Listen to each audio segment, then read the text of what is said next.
Let's proceed with the scripture reading. Alternate po. Ako po muna and then proceed.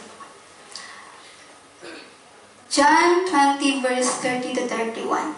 Jesus performed many other signs in the presence of his disciples, which are not recorded in this book.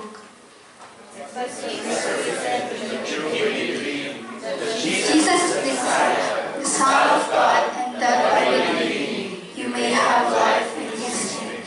To God be all the glory. Now po, proceed na po tayo sa main event of this service. May we call on Pastor Rosen Tiksay. Good morning. Good morning. Yeah. If I'm asking for your prayer right now, talagang naninginig po ako ngayon. But praise God that yan po talaga ang kasi when I came here, every now and then nangyayari po yan. You will seek God's mercy, God's grace. Kasi hindi ko alam kung anong sasabihin ko. Kasi kung magdidepend ako sa sarili ko, I don't know what I will be saying in front of you. This is supposedly last week. So, medyo hectic yung schedule ko. Baka hindi man. So, I'm the preacher last Sunday to Sharjah. So, parang pareho ng schedule. Kaya, praise God sa buhay ni Sister Rachel sa pangumulit sa akin. Okay lang naman. Maybe so si Pastor Ronnie na yung take over. So yun po, praise God po sa buhay ni Pastor. Kahit nagagaling lang sa bakasyon, ay talagang ginawa niya yung nararapat para sa Panginoon to share you the word. At so I have contemplating some my studies. Kung ito pa rin ba ang isi-share ko sa inyo or bago na. Kasi just this Friday, nag-share po ako sa Sharjah. Kasi the recent events took place yung sa Israel, yung Hamas, So I prepared preaching for that. So parang gusto ko rin i-share sa inyo yon. But this is the one I've already told Sister Rachel, Kaya I believe this is what God's wants you to hear. Amen. With regards with the happening today, tayo po ay nasa unshakable kingdom. We are in the unshakable kingdom. We are family of God. We don't need to worry about these things. We just, the Lord wants us to pray for Israel. Not only for their wellness, not only for the deliverance from this devastation of Hamas, but pray for their salvation. They are the chosen nation, we know that, but they need salvation. Ano man ang mangyari sa kanila, daming namatay. Also, pray for Palestine. Also for their salvation. That we can do. But this earth will crumble. Sabi ko nga nung Friday, wala tayong magagawa dito sa mundo, masisira po ito.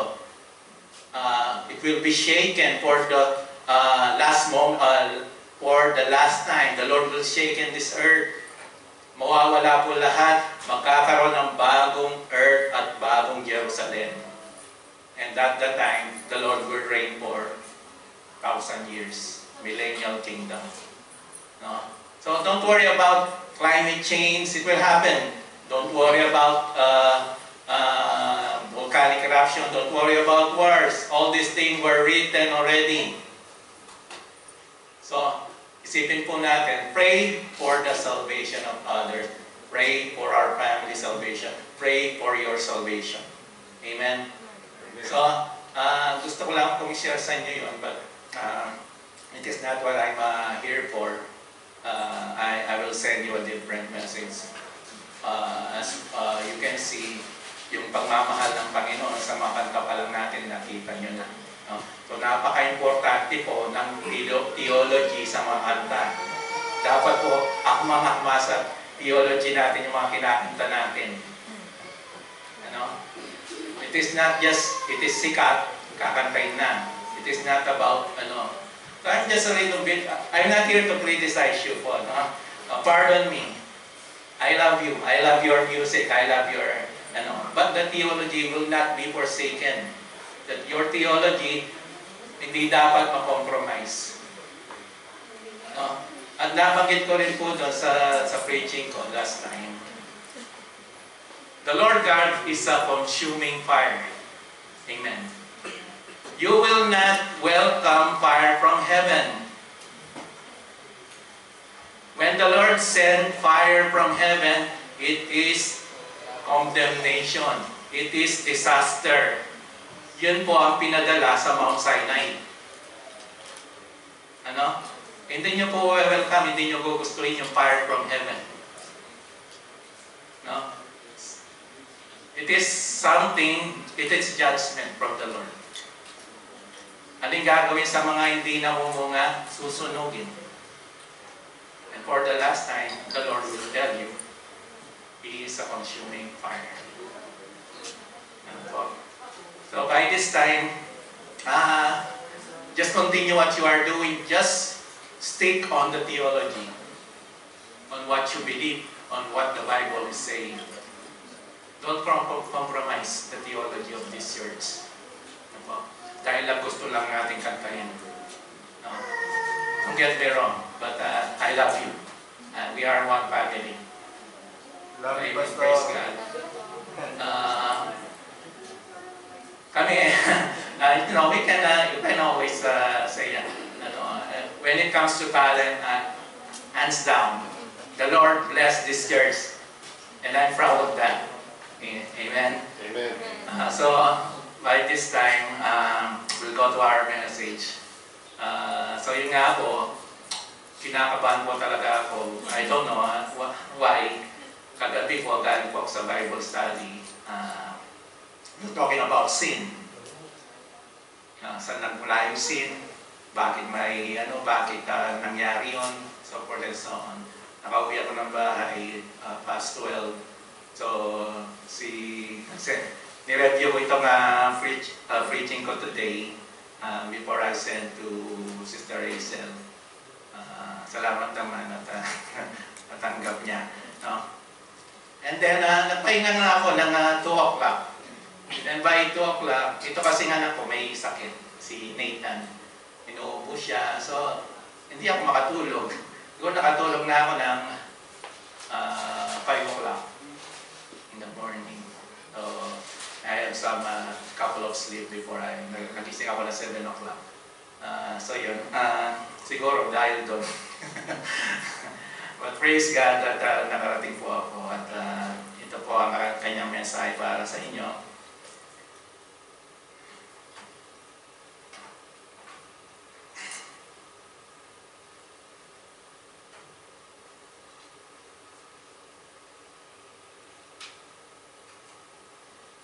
Ayan, sa ating pong binasa kanina from John chapter 20 verse 30 to 31. So, hindi na po natin babasahin dahil nabasa na po natin kanina. But before that, I would like to bow down your heads and let's pray. Most gracious and Heavenly Father, we thank you sa araw nito, Panginoon, na inyo pong kaming pinagtagpo sa lugar na ito sa isang kadahilanan, kay sambahin sa Espiritu at katotohanan. Salamat, Panginoon, sa buhay ng inyong mga anak, Panginoon, na inyong mga nandito, na inyong ginamit at gagamitin, Panginoon, sa araw na ito to make this worship, O God, na kalugod-lugod po sa inyo. Salamat po sa mga leaders of this church. Patuloy niyo po silang palakasin. Bless them mightily, O God, upang po may sa katuparan ng adikain na to share the gospel and to ipalaganap po ang inyong kaharian, Panginoon. know, by this time, Panginoon, sa mga araw na ito, nalalapit na po ang inyong pagbabalik. And we are glad and we are excited, Panginoon, dahil ito po ang aming pinahawakan, your promise to be with us, Panginoon. Salamat po, Diyos. Gamitin niyo lang po bilang mouthpiece. Kayo po maitas namin. Kayo po mapupurihan. In Jesus' name. Amen. So, dyan, si Juan ay sinulat niya itong buhay ng Panginoon, yung kanyang nakakamanghang salita, yung kanyang kamanghamanghang ginawa, yung mga miraculous works, culminating in the death in His bodily resurrection, followed by His appearances. Sabi nga, yung mga ebidensya, 500 plus na nakasaksi, na nakakita sa Panginoon sa kanyang muling pagkabuhay. And John brings his gospel to its great climax. Yun nga yung po John chapter 20, verse 30 to 31.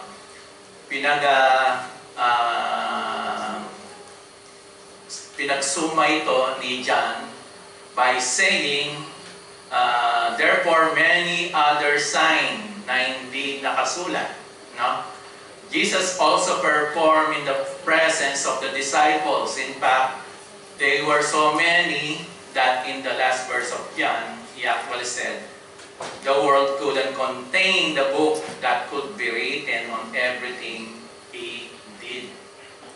Sa sobrang dami, hindi na naisulat. Hindi na pwedeng isulat. Siguro yung Bible natin, ganun na. Kaya nagtataka yung iba, bakit wala yung ganito, wala yung dinosaur, wala yung so forth and so on. Kasi naman, yung mga hinaharap yung mga millennial words o mga, paano mo hanapin yan, ilang libong taon na yung Bible. And aside from that, kung isusulat mo lahat, hindi nga kasya from the beginning of the world. Kaya wag na po natin hanapin. The basic is already here. What we need is already here. There's no need. Yung mga walang kabuluhang tanong, may puso't ba si Adan? All those things, wala. Common sense. Binigyan tayo ng Panginoon. We stick to the truth, and that is His gospel, and that is His theology sa atin.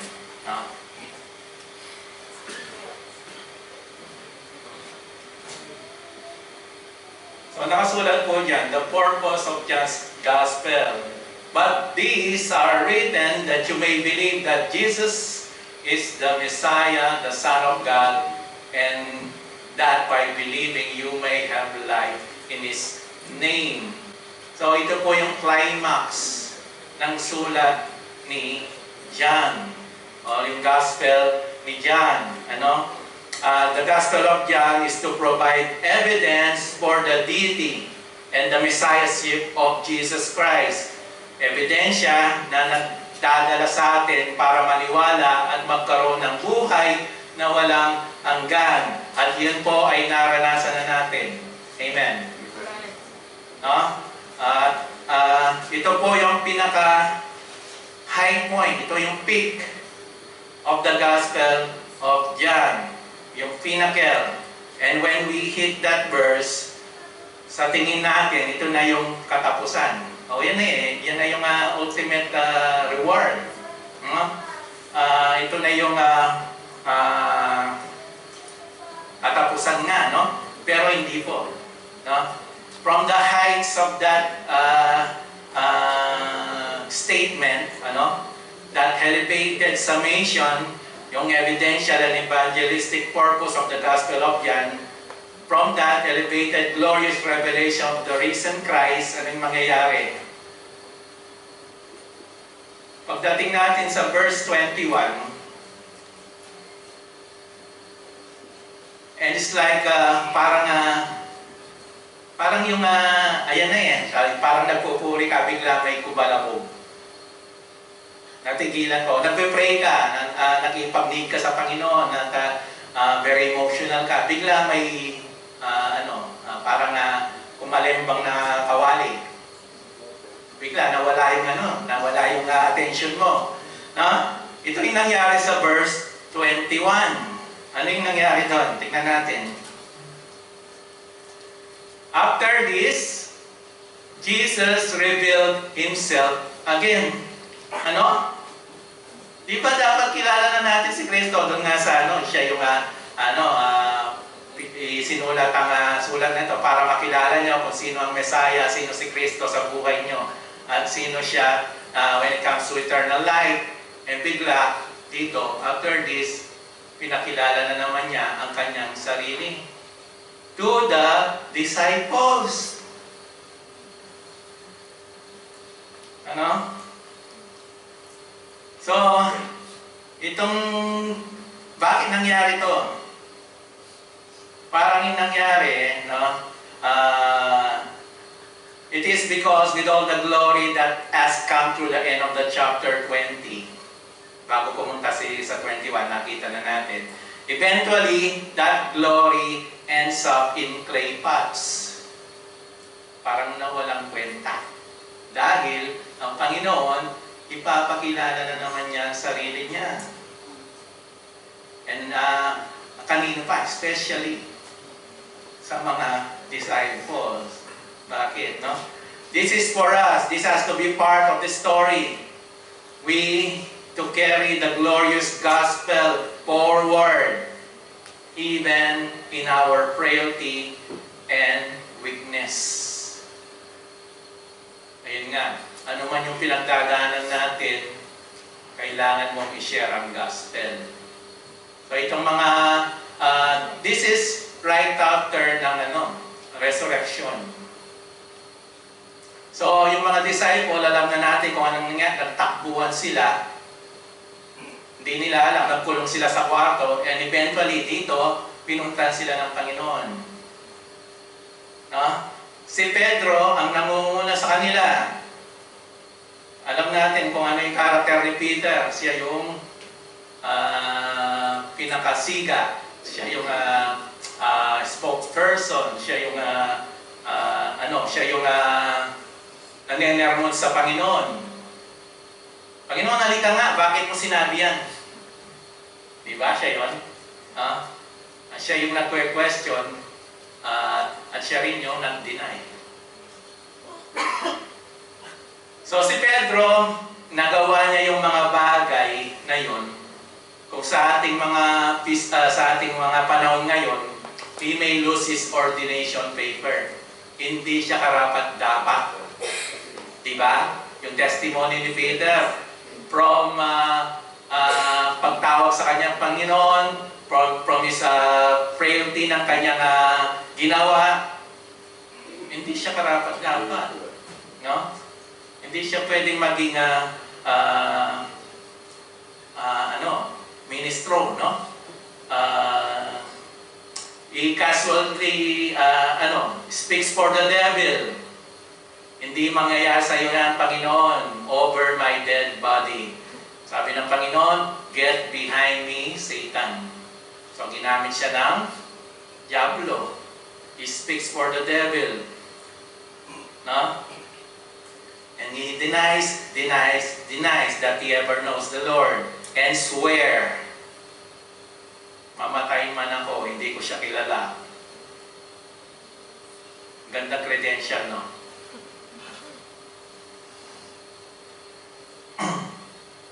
So Jesus manifests Himself again to the disciples, to the Sea of Tiberias, and He manifests itself in this way. Simon, Peter, Thomas, called Didymus, the twin, Nathanael of Cain and Galilee, and the son of Zebedee, will be James and John, and other disciples. Philip and Andrew. What you got here is the people, no, who were in the fishing business. Sila po ay mga mamalakaya. Sila ay mangingisda. At ito yung pong area ng Galilean, ay mga grupo ng mga fishermen. At pwede mong isama si Tomas. No?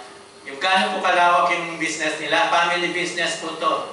Na Pinamana niya sa kanyang mga magulang, si Pedro. At yung mga inaano nilang isda, all around the Galilee. At kung, if you may so, inaano pa nila, parang ina-export sa ibang lugar. Ganun po kalaki yung business ni Peter. Ano? At ngayon, si Pedro, pagkatapos ng pagkamatay ng Panginoon, ang sabi niya, Simon Peter said to them, I'm going fishing. Bakit ginawa ito ni Pedro? Why does he say, I'm going back to fishing? Di ba nakita ang Panginoon? Nakita pa. Before dito na ilang beses pa, 2 beses, nagipagkita ang Panginoon. Why is going back to fishing? So tingin ko po ang sagot. No? He had absolutely no confidence himself. Natandaan nyo yung bago huli ng Panginoon. Sabi niya, si Bas, over my dead body, di ba? Anong hulihan na, anong ginawa ni Pedro? Tinagpas yung tenga ng kawal o ng kasama nilang nanghuhuli. Ang sabi ng Panginoon, huwag mong gawin yan. Alam mo ba, hindi mo ba alam na yung nabubuhay sa patalim, ay sa patalim namamatay? So, itong tapak ni Peter ay parang nasuppress. Ito yung kaya niyang gawin sa pamamagitan ng init ng ulo. Sabi ng Panginoon, hindi pwede yan, hindi yan. So ano na si Pedro ngayon? It's like yung mga natin, gusto natin, yung mga hilig nating ginagawa o yung kung saan tayo malakas. Si pastor, sa architect, no? Pag outside sa pwedeng hindi niya masyadong alam. So hindi siya masyadong mag-ano dyan, makikialam.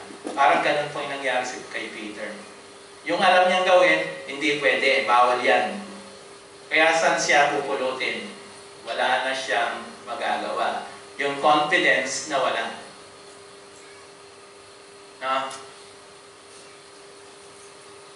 He was a proven failure. 1 minute, he could be serving the Lord. The next minute, the devil. He could say, I'll follow you even to death, and then when all he had to do is confess Christ, then he will deny him and deny him and deny him and deny him to irrelevant people in the dark. Ano? Isa po yun sa bahagi ng kwento natin. We don't know if it's any different than Judas. Pareho silang ginamit ng Diablo. Full of self-doubt, sense of serious, overwhelming weakness, a history of failure, lack of trust in himself, inadequate, hindi ko kayang gawin yan, I cannot do this ministry, wala akong kakayahan, but I can fish. Babalik na lang ako sa dati kong ginagawa. Let's go back to fishing. Sabi niya.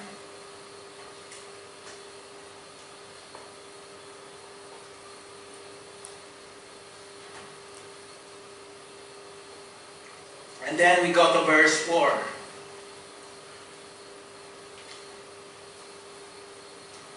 But when the day was now breaking, Jesus stood on the beach, yet disciples didn't know it was Jesus. No? So Jesus said to them, children, you do not have fish. Any fish do you? Wala kayong huli, no? That is sarcasm. Of course, alam ng Panginoon. That is irritating. Even ang Panginoon pa yung nagsabi. Or for example, sa atin ngayon, kahit ako yung nagsabi, o yung si Pastor Ronnie, no? Nakakairita pa rin. Pag sermonan kayo na, ba't mong ginawa yan? Diba? Tama naman sa tingin mo, tama naman yung ginagawa mo. Then bakit ka i-correct? And this is Jesus. Hindi niya kailangan pagdiinan. ilang oras sila o maghapon, magdamag sila nandun, walang nahuli at sasabihin pa, biglang dumating ang isang tao, wala kayong huli, no? Hindi, buti nga. That is irritating. Huh? Kahit tayo, hindi tayo sweldohan. At sisingilin pa tayo, hindi ka mairita. No? That is yun ang feeling ng mga fishermen, yung mga disciples that time. Na? And they said, no, wala po. O wala, no? Hindi po ito yung first time na nangyari. This had happened earlier in Luke chapter 5. Nung matandaan niyo po yung okasyon, when Peter realized it was the Lord, ano yung sabi niya? Panginoon, lumayo kayo sa akin dahil I am a simple man. At again, siya pa rin ngayon itong simple man in the presence of the same Son of God. Siya na naman. Kasi iniwan nila ang Panginoon, iniwan nila ang ministry. Bumalik sila sa dati. So pag bakita ng Panginoon, ito na uli siya. He was the same sinner. Together with the disciple. Dahil nagyaya siya, I will go fishing, sasama kami. And when the Lord said, you don't have any fish, do you? He was saying you cannot fish anymore. Hindi nyo na pwedeng gawin yan. Anong sabi ko sa inyo? Gagawin ko kayong mangingisda ng tao. Yun na yung ministry. Bakit pa kayo nag-aaksaya ng panahon dyan? Hindi na kayo makakapangisda because I control the fish. You can't catch fish anymore. I called you to catch men.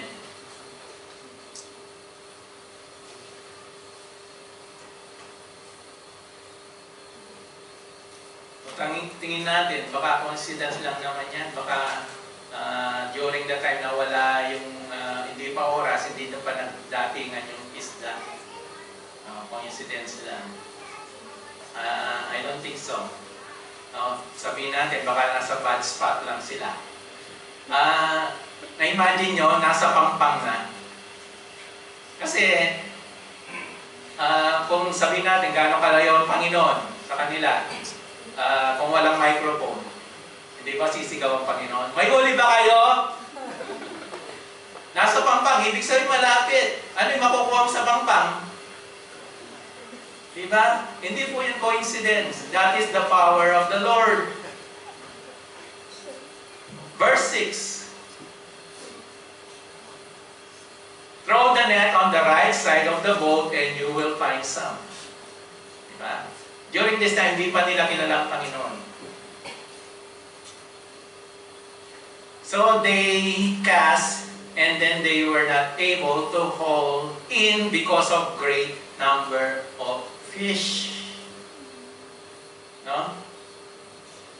There were no fish in the area. Kasi nga, Pampang, at the same time, wala sa area na yun. And the Lord said to them, turn to the right side of the boat. Paano ba yung instinct ng si Raulo ba yung nagsasabi niya, nandito na tayo sa Pampang, at magdamag na tayo nandito, wala tayong nahuli. Bakit ako susunod? But, yung instinct and the power of God, ipinadama sa kanila na kailangan nilang sumunod. Discernment.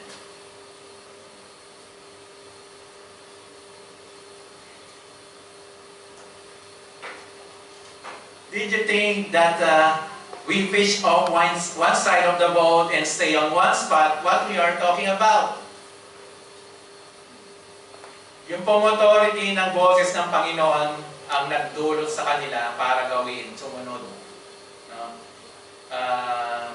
Kahit sa mga puntong ito, hindi pa nila kilala kung sino yung nagutos sa kanila. So they cast out on the right side of the boat and he said, you'll find a catch. And they cast, they weren't even a hole to cast in because sa sobrang dami. Hindi nila maiyahon. may dala sa bangka. And it's a good thing, nasa pampang lang sila. So ano yung ginawa nila? Hinawakan na lang habang kumaahon sa pampang.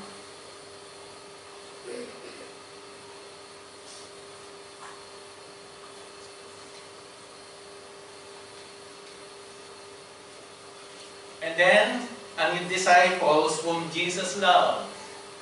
Sino to? John. No? Siya yung nakakilala sa Panginoon. Sabi niya kay Peter, "It is the Lord." Ito po ang pinakahuling milagro in the Gospel of John. When Simon Peter heard that it was the Lord, he put on it, wala po siyang pakitaas. He put on his outer garment, for he was stripped for the work. And he threw himself into the sea. This is so Peter. Diba? Impulsive. Ay, ang Panginoon. Akbo. Lusong sa tubig. Out of control and impulsive. Hindi man lang niya tinulungan itong kasama niya mag-ahon ng isda. Diba? In their massive all, the number of fish, he dives in the water and he thrown himself into the sea, and the other disciples came into the little boat, big enough to hold all of them, not far from the land, about 100 yards, dragging the net full of fish. Hindi nila may sa bangka. No? So they are working crazy to get the fish to the shore. Finally, they got to the land, and verse 9, they saw a charcoal fire there with fish lying on it and bread. Can you imagine that? Nagkakandara pa sila mamuli ng isda. Ang Panginoon nandun, nakaantay na, nakantabay na sa kanila. Punta kayo dito, mag-aalmusal tayo. Nandun na pala, mayroong ng fish. And bring some of your catch. No?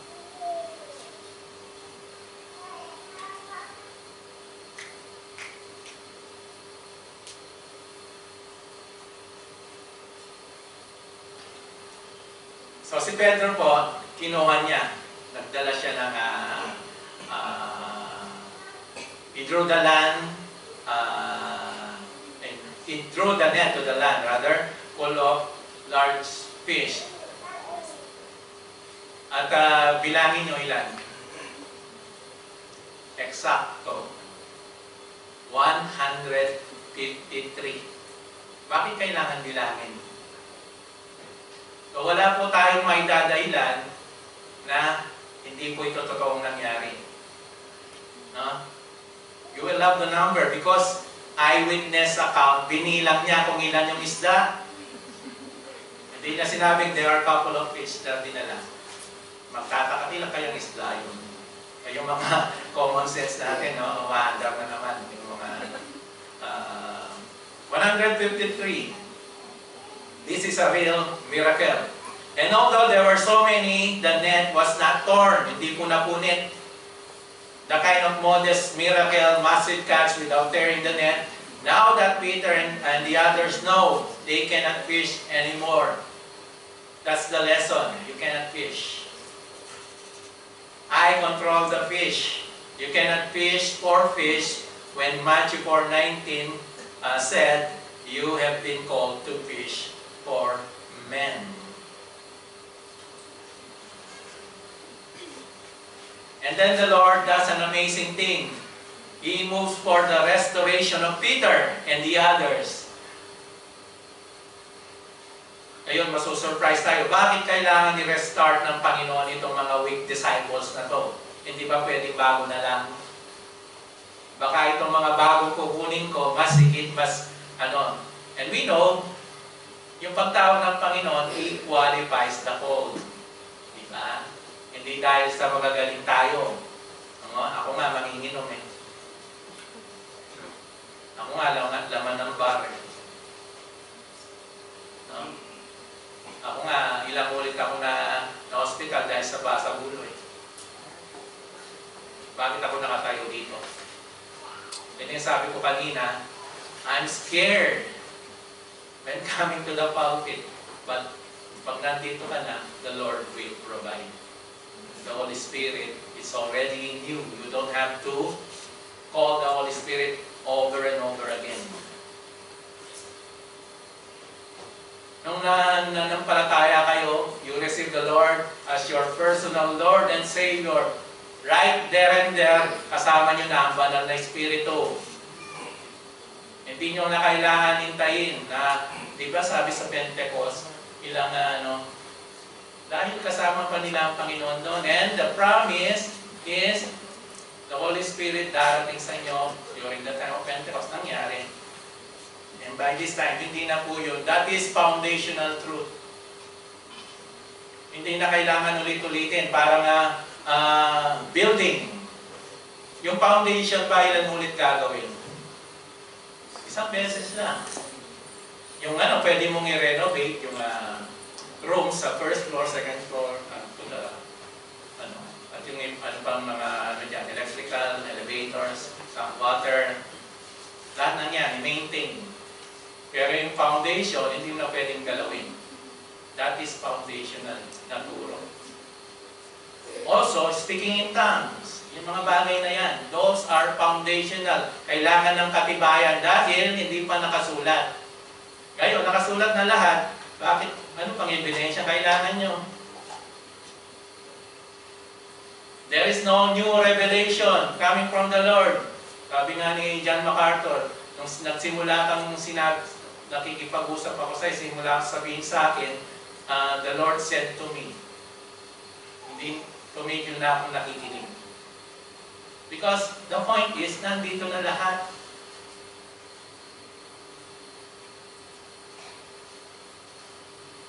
So these are foundational, no? So here's the question. Paano ba i-ministry ng Panginoon o i-follow up ng Panginoon ang mga disciple? How does Jesus disciple a disciple? Involved tayo sa mga discipleship. Meron tayong pag-aaral yan. Yung GICM meron, no? How does Jesus disciple a disciple? How does Jesus restore disobedient disciple? How does Jesus do biblical counseling? How does Jesus shepherd a wayward sheep? How does He pastor them? No? How does He lead them to sanctification and obedience? How does He recover them for usefulness? Paano magiging useful ulit ang mga to? Na stagnant dito sa church, na walang ginagawa. And I praise God that I'm blessed. Ang dami ng mga bagong deacons dito, di ba? I would like to praise God for the life of your new deacons. Ang dami niya, hindi ko kayang bilangin. No? So you are called because you are already committed. Hindi kailangan mo mag-deacon para mag-stay ka sa church. Hindi po ganun. Because nakikita na kayo'y tumutulong sa church. Yun po ang gawain ng deacon. Kayo'y katulong. You will leave the room lastly. Hintayin nyo muna matapos lahat, maayos lahat, bago kayo umalis. Yun po ang gawain ng deacon. At nakita na po sa inyo yan. Nakita na yung commitment, kaya kayo naging deacon. Hindi, magdidikon muna, at para yan, palagi ka nasa church, dahil ginawa ka naming deacon, hindi ganun. You are already committed. You don't need to be restored over and over again. Though sinasabi ng salita ng Diyos, yung restoration po natin, you know the sinner's prayer, Our Father in heaven, hallowed be thy name, thy kingdom come. Give us today our daily bread. Bigyan niyo po sa araw-araw ang aming pagkain. At ano pa ibibigay sa araw-araw? Forgiveness. And forgive us our sins every day. We need to be refreshed every day. Patuloy po tayong nagkakasala. So how does he do it? How does he disciple a disciple? Sa tingin po natin, parang napakahabang proseso, di ba? Mga disciple na yan eh. Mga leaders na yan eh. No? Maybe it will take months, if not years. How does he do it? How does Jesus disciple a disobedient disciple? Ready na ba kayo? Ayaw niyo ata eh.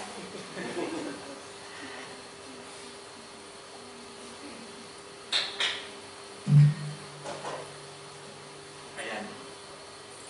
He asked him one question 3 times. Diba? Do you love me? So the motive for all your sanctification and the motive for all your service is this, simple. Do you love the Lord? Do you love me more than this stuff that made up your life? Which like saying, if any man will come after me, let him what? Take up his cross and follow me.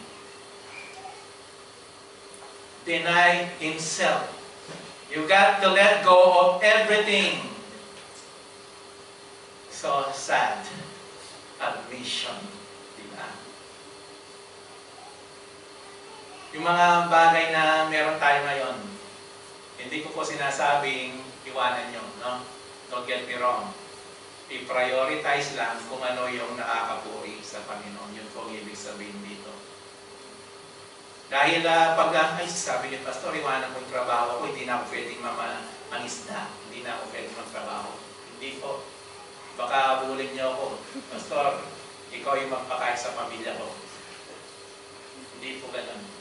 Prioritize what is spiritual. Sabi yung greatest commandment, love the Lord your God with all your heart, soul, strength, mind. Love your neighbor as yourself. Bakit hindi na itinuro kung mahalin mo yung sarili mo? Automatic na po yun. Hindi na kailangan iutos. No? Mamahalin nyo yung sarili nyo no matter what. Ngayon, paano yung pagmamahal mo sa sarili mo? Ibigay mo sa iba. Pareho kayo dapat. Natandaan nyo yung yung na preach ko dati, Good Samaritan. So, ganun. Sino yung magbibigay nun? The same way that you will do for yourself. So, ganun yung sa Panginoon. Do you love me? Do you prioritize me? Do you prioritize your ministry? Do you prioritize the family of God? Do you love them as yourself? So that's the thing. You have to let go of everything. No? Set aside mo na yun. Dahil yan, kahit hindi mo yan, ibibigay ng Panginoon. Pag inuna ng Panginoon, and all these things will be added unto you. Diba?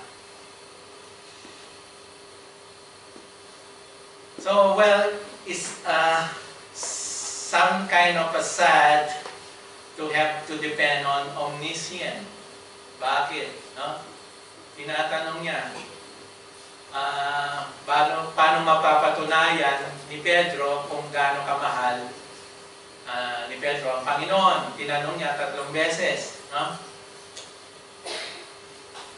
Pag tayo, Lord, alam mo naman kung ano yung buhay ko, alam mo nga, nasa puso ko eh.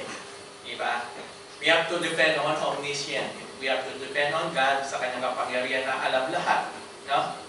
He didn't say, Lord, you have seen my life. Isn't it obvious? No, He said, kailangan kong mapatunayan na mahal kita. O yung sa pamamagitan, kasi alam ko naman na Diyos ka. No? You know that I have a deep affection to you, sabi ni Pedro. And the Lord said to him, take care of my lambs, shepherd my lambs.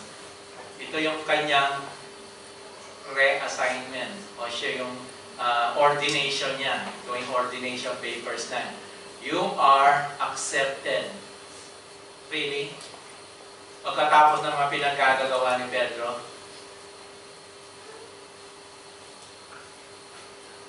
It's just previous to this, another evidence of this impulsive disobedience. But He puts him right back in the ministry. Feed my lambs. Makikita po natin yung pronoun dito. Yung ano yung inaabilin ng Panginoon sa kanya? Yung mga tupa ko. Sa akin yan. Ikaw ang bahala. They're mine and I'm turning them over to you. With far less than perfect love that the Lord deserves and desires, with love lower in quality, then the Lord received from all those who are around Him in heaven. Alam niyo yung requirements. Yung pagmamahal ng Panginoon, walang kupas, walang katumbas. Ay yung hinihingi sa atin. Yung pagtatanong niya kay Pedro, parang dinadisect niya si Pedro. Peter is restored into the ministry with a love that isn't even visible to anyone except the Lord and His omniscience. Pinakita ng Panginoon kung gaano lang yung pagmamahal ni Pedro sa kanya. Sabi, feed my lambs, my little ones, young, tender, weak, vulnerable, prone to wander, prone to stray. Do you love me? Ito yung gawin mo. He said to him, yes, Lord, you know that I love you. And he said, okay, for minor, shepherd my sheep. And then the third time,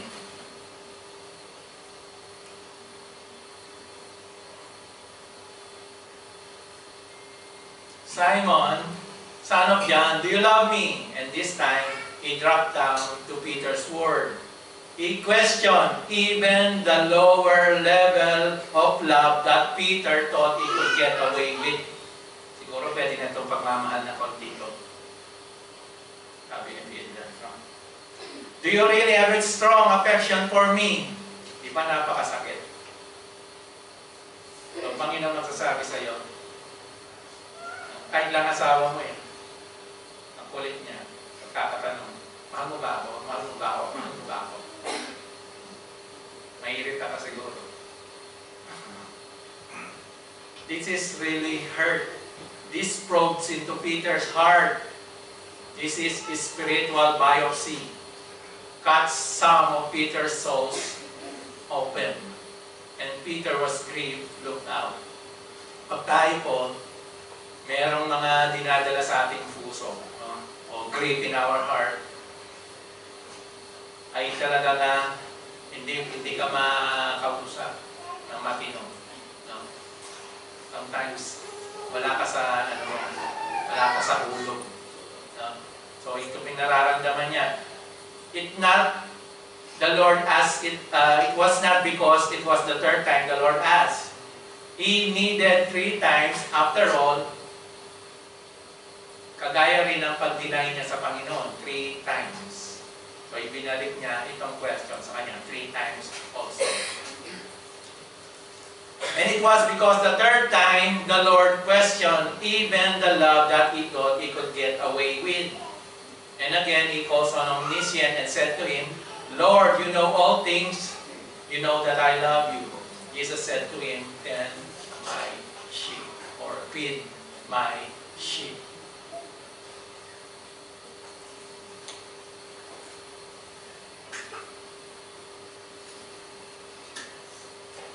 Pero ang pagmamahal na po ito ay merong kabayaran. Merong katumbas na halaga. Tingnan natin, verse 18. Ayan, truly, truly, I say to you, when you were young, you will dress yourself and walk where you desire. But when you are old, you will stretch out your hand, and another will dress you and carry you where you do not want to go. So, sinabi niya ito, signifying what kind of death you will glorify God. And he said to him, follow me. Okay, Peter, do you love me? Truly, truly, I say to you, 25 times in the Gospel of John, na nakikita natin yan. Truly, truly, parang formula. Meaning something very important. This is a verbal call to attention. Truly, truly, I say to you, like the thief on the cross. Truly, truly, I say to thee, you will be with me in paradise. Naniniwala na siya yung Diyos. Nakasama niya sa cross ay Diyos. Ngayon, sabi pa ng Panginoon, sabi pa ng Diyos, siya pa yung mag-guarantee sa kanya, hindi siya nagkasya sa isang beses na truly, dinalawa pa. Gaano kaya katotoo yun? Sa tingin nyo? Truly, truly, I say to you, you will be with me in paradise. Ganon po ka-importante yun. Napaka-importante. Galing pa sa Lord. No?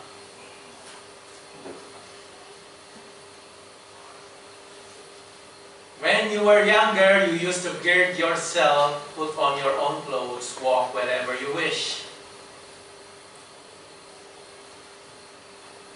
Did we wanted when we grow old, you will stretch out your hands? Anong ibig sabihin niyan? Euphemism for crucifixion. No? Sabi sa next statement, no? He said this, signifying what kind of death you will glorify God. So, sa kasaysayan, nalaman po natin na namatay din sa crucifixion si Pedro. At, sabi niya, iniling niya, no, kung mamamatay ako katulad, hindi ako karapat-dapat mamatay na crucify. So, ang gawin niyo na lang, ibaligtad niyo. No? Hindi ako pwedeng kagaya ng pagkamatay ng Panginoon. Wala akong hindi ako karapat-dapat.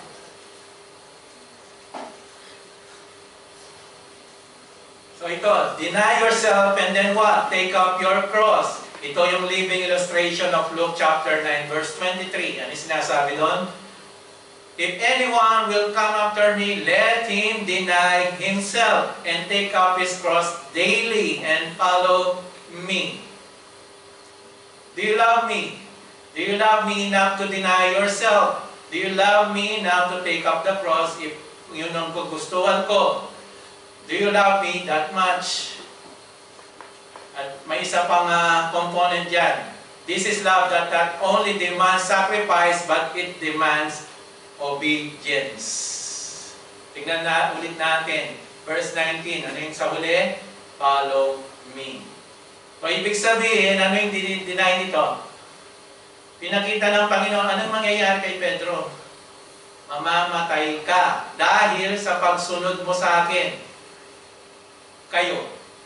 Sabihin sa inyo, huwag kayong mawawala sa church na ito dahil mamamatay kayo bukas. Mag-stay kayo, hindi. The point is, you have to obey whatever it takes. Ano man yung pinagdadaanan nyo ngayon? Si Pedro nga, mamamatay ako. Susunod pa rin ako. Ayan ang ginawa niya. And we know that the story. We know yung nangyari sa kanya. Lahat ng itinuro kay Pedro, I say this sa isang preaching. Lahat ng itinuro sa kanya ng Panginoon, forgiveness, 10 my sheep, lahat niyan, ginawa niya hanggang sa kamatayan.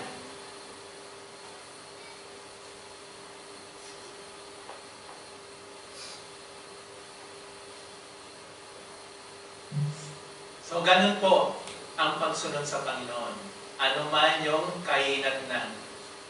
Sa kanya, meron nga siyang parang bird's eye view. O, meron na siyang ideya ang mangyayari sa kanya. Tayo wala. Pwede pa tayong relax. Dahil nakikita natin kung paano kumilos ang Panginoon sa buhay ng bawat isa. Hindi tayo pinagkukulang ng Diyos. Amen. So he says, follows me, love that sacrifice in the face of death is love that obeys in life. But like everything else with Peter, everything is hard. Hindi ko sinabing madali. Everything is hard. You will be hated. Sabi ko nga, the world will hate you because he hated the Lord first. And then verse 20. The Lord says, follow me. Next statement, Peter turning around. Give me a break. Oh, bakit palagi ako nakikita? Siya palaging namumuna eh.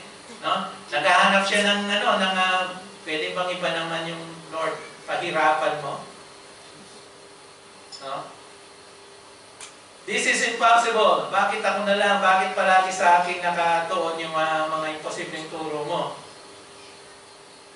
Pwede bang iba na? Kay Andrew or for somebody else? Are you kidding me? He turns around. Siguro, paano kung mawawala sa spotlight? Ako'y nasa hot seat, no? He can take one step following. And he saw, sino yung nakita niya? Jesus' beloved disciple. That is John. Si John po, hindi niya sinasabi, tinatawag ang sarili niya na John. Only, by his name. Why would you, when you can call himself a disciple whom Jesus loved? Diba? Mas nakatangi-tangi yun. It's like, for example, si David, a man after God's own heart. Sinong may title nun? Eh siya naman, the beloved disciple of Jesus. That is John. He turns around and sees John, the one who not only is disciple whom Jesus loved, but it was leaned back on his bosom at the supper. And he said, Lord, who is the one who betrays you? John just can get over the fact of the privileges that he has been given by the Lord to be next to Jesus, the Messiah, the Son of God. So may konting selos. Ito, wala naman siyang masyadong ginagawa. Ako nga namumuna sa mga disciples eh. Ako yung palagi bakit siya nakahilig lang sa balikan mo at mahal na mahal mo. No? O naghahanap ng butas si Pedro, baka naman pwedeng maging mahinaon ka naman sa akin. So Peter turns around and sees John and he says, Lord, verse 21, what about him? This is a remediation beyond comprehension. And then you have really one of the funniest statement, and Jesus didn't say a lot of funny things. We know that. Parang sabi nga ng iba, walang ano yung tawag dito? Funny sense ang Panginoon. O yung hindi siya mahilig mag-joke. But this is funny. He says, if I want him to remain until I come, what is it to you? If you live at the second coming, it is not going to your business. Kung gusto ko siyang manatili, ano ngayon sa'yo? It's like saying, anong paki mo? Anong paki mo kung palagi siya nakahilig sa akin? Anong paki mo kung Hindi po yun literal na sinabi ng Panginoon na mabubuhay siya before His second coming. Hindi po yun. It's just hyperbole. Exaggeration. Sarcasm. Edit-dripping sarcasm mean that what you said when you finally become exasperated sa inyong mga anak, and you resort of dripping hyperbolic sarcasm. Pag sumusobra na yung tigas ng ulo ng mga bata, minsan nagsasabi ka ng mga bagay na hindi naman totoo. Or hindi naman just to make them stop. This is sarcasm. No? And of course, the rumor went on at pinaniwalaan nila na itong si John ay mabubuhay hanggang sa muling pagbabalik ng Panginoon. Yan ang kinalat nila. The saying went out among the brothers that this disciple would not die. Yet Jesus did not say to him that he will not die. But if it's my will that he remain, kung ano lang ang gusto ko, yun ang masunod. Yun lang ang ibig sabihin nun. Sovereign will of God. Ano sa inyo ngayon kung ito lang ang ililigtas ko? Before the foundation of the earth, you were chosen. Sabi nga sa Calvinism, 5 points of Calvinism, tulip, limited atonement, yung Eldon. Limited atonement. Limitado lang yung taong kasama. Ano sa inyo ngayon kung yun lang ang ililigtas? Sino tayo para questionin ang kalooban ng Diyos o will of God? But this is the point. Ano ngayon sa inyo kung ito yung gusto ko mangyari? Basta gawin mo kung ano yung tinutos ko sa iyo, huwag mo nang pakialaman yung iba. For example, sa ministry natin, na, yung bawat ministry, I don't know sa inyo nga, bawat isa may chat group. Na, sa music ministry, sa UPM, sa prayer, sa women, sa men's, meron sila sarili-sariling group, may transport group, may para po, pag nag-uusap, hindi sa general chat group, pag general chat group, may problema, may issue nila doon sa general chat, lahat makikialam. Kahit hindi sila kasali doon sa ministry. Yun po yung iwasan. Kahit po sa organization ng church natin, ganun po dapat ginagawa. Pag nagmi-meeting, yun lang, or na kailangan dun sa, hindi ang dami-daming suggestion ng iba. Hindi naman sila kasali. So, do what you are tasked. Kung ano lang and I praise God dahil dito nangyayari po yun na bawat worship service, iba-iba yung ikaw yung nakatoka dito, ikaw yung ganito. Praise God po sa buhay nyo. But right now, in Sharjah, we are struggling because konti po kami.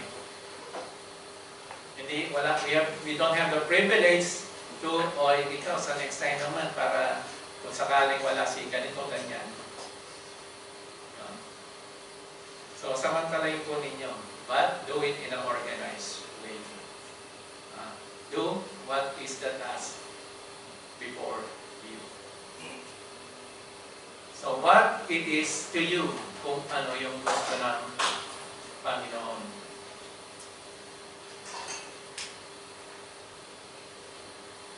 The saying went out with the brethren in Kinalat.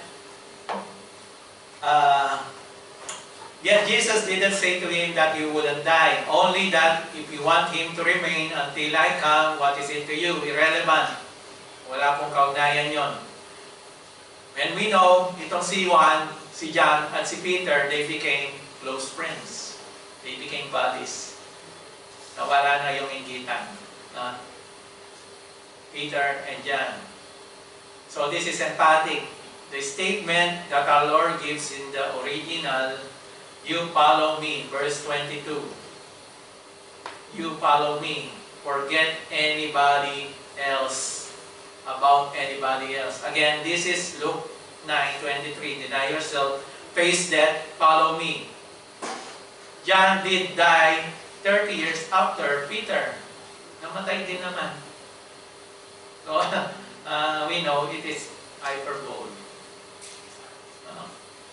By the end of the first century, most likely, kung saan siya ay kinulong o na-isolated sa island of Patmos, kung saan niya sinulat itong Revelation.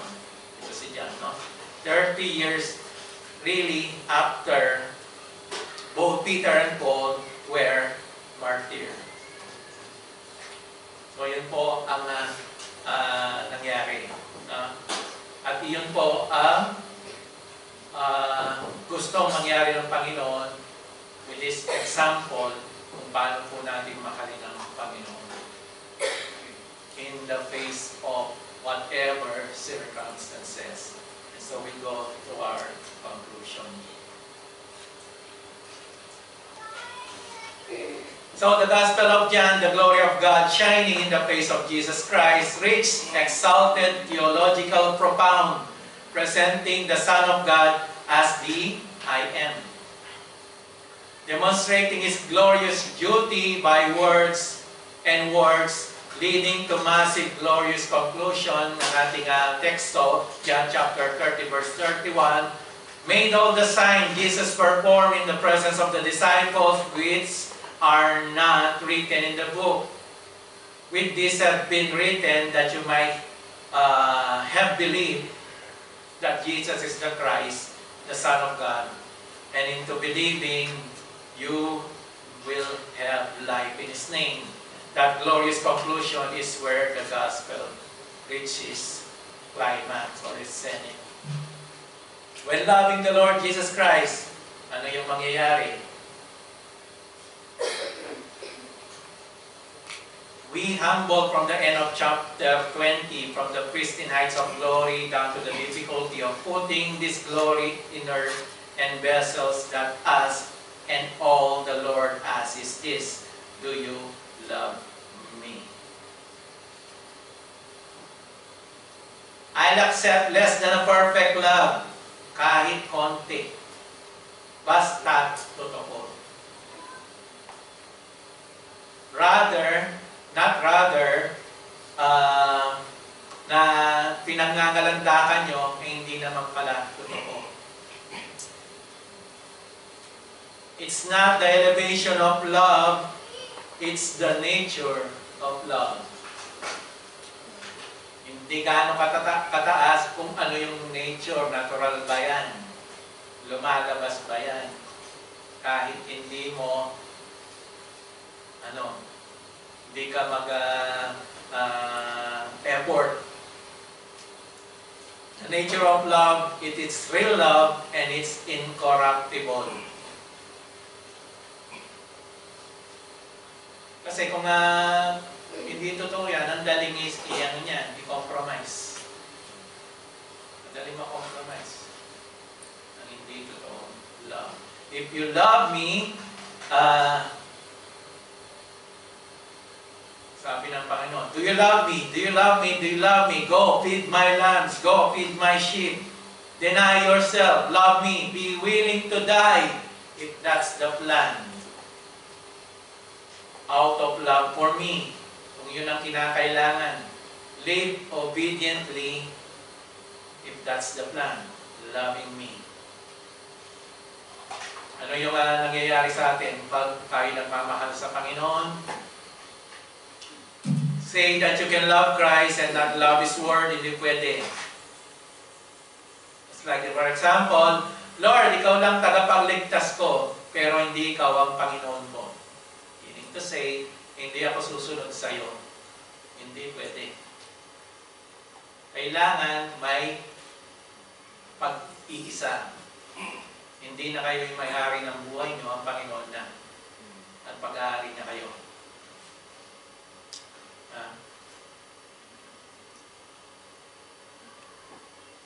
So it is not possible that you can love Christ and not love His word. So the question is, it is possible to have a life that transformed by Christ yet not believe in the Bible to be true? Hindi nga pwede. It is not possible because the only thing you know about Christ is revealed in this book. Hindi mo siya makikilala sa chismis. Hindi mo makikilala sa bago daw revelation. Nanaginip ako kagabi, ito yung sabi ng Panginoon. Hindi. Sa pamamagitan ng katotohanan na nakasulat dito. At inilipat sa inyo, nandito na sa inyo. Share the gospel. At continue knowing Christ. Huwag po kayong magkasya kung anong alam nyo ngayon. Ay kami po, hindi po kami hinto.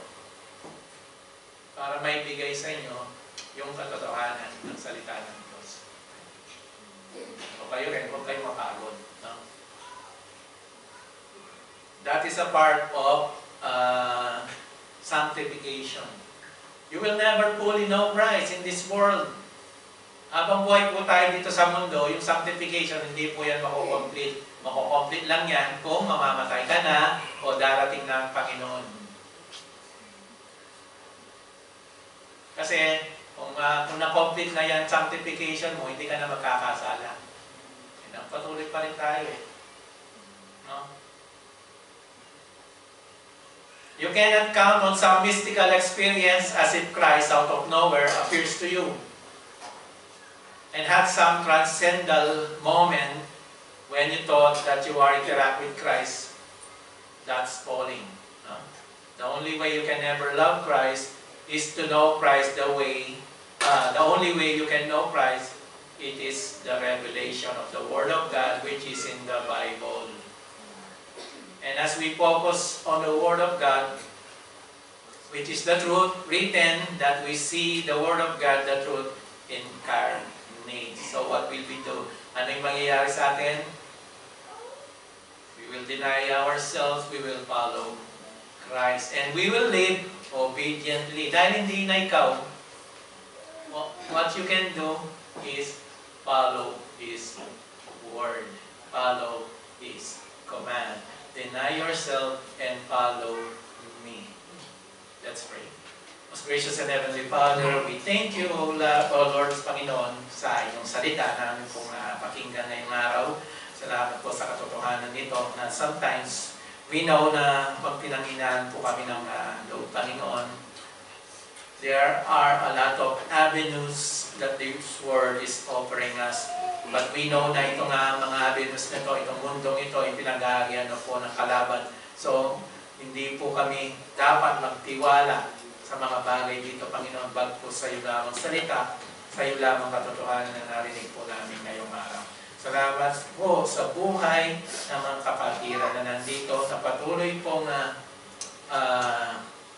uhaw sa iyong salita at patuloy pong sumusunod sa iyo, Panginoon. Bless this church, bless these people, Panginoon, tungo lamang sa kaharian na inyo pong inihanda para sa amin. And all these things, we thank you. In the mighty name of Jesus we pray. Amen.